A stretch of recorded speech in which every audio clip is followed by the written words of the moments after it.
It has been more than half a century since the assassination of civil rights leader Malcolm X, but now the Manhattan District Attorney is moving to exonerate two of the men convicted in the killing of an icon. A new investigation found that the FBI and the NYPD withheld evidence that might have cleared the men.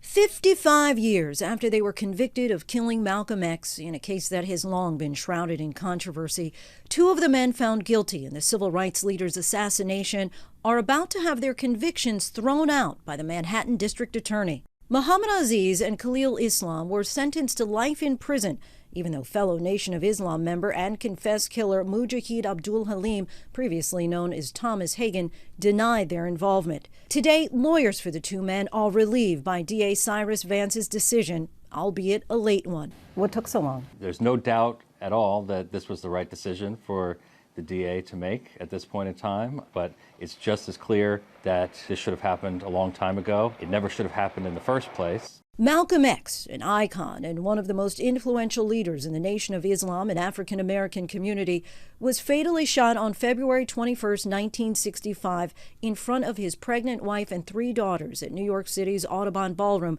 as he was preparing to give a speech, just 1 week after he was firebombed out of his Queens home.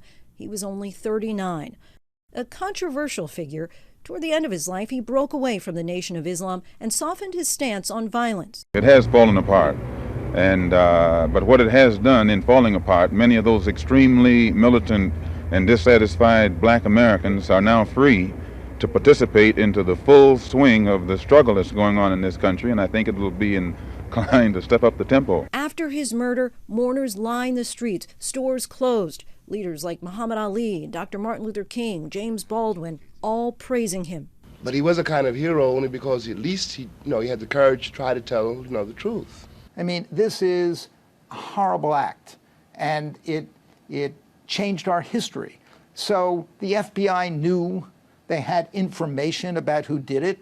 They had that information. They didn't act on it, and they were perfectly content to watch these two men go to prison. But questions about a lack of evidence and withheld information always cast doubt on the convictions of Aziz and Islam.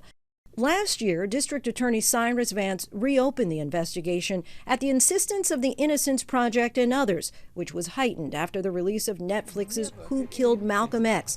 The docuseries renewed questions about what the FBI and NYPD might have withheld in the case. Because the official count of who killed Malcolm X, it's not true.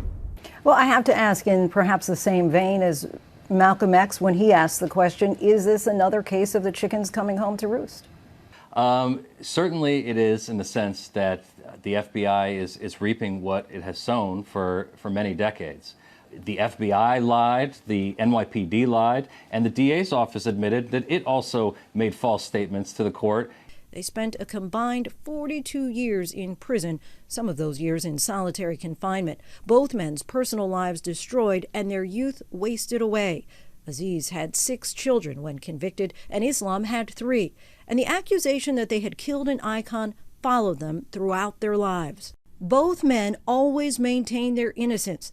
Our job, and all we really could do under these circumstances, was correct this miscarriage of justice. For Mr. Aziz. For Mr. Aziz. And Mr. Islam. And Mr. Islam. Well, not for Mr. Islam. Posthumously. Right. Yeah, I mean, but the tragedy that we have to remember is that he went to his death fighting till his last breath to prove his innocence and believing that he would never be cleared of this horrific crime. Aziz spent 20 years in prison before being paroled in 1985.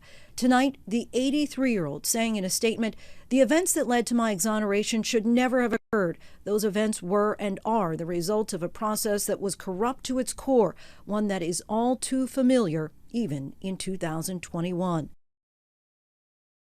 Those attorneys say that they would now like to see this case reopened in an investigation into who knew what and when with regard to the FBI and NYPD. Hi, everyone. George Stephanopoulos here. Thanks for checking out the ABC News YouTube channel. If you'd like to get more videos, show highlights, and watch live event coverage, click on the right over here to subscribe to our channel. And don't forget to download the ABC News app for breaking news alerts. Thanks for watching.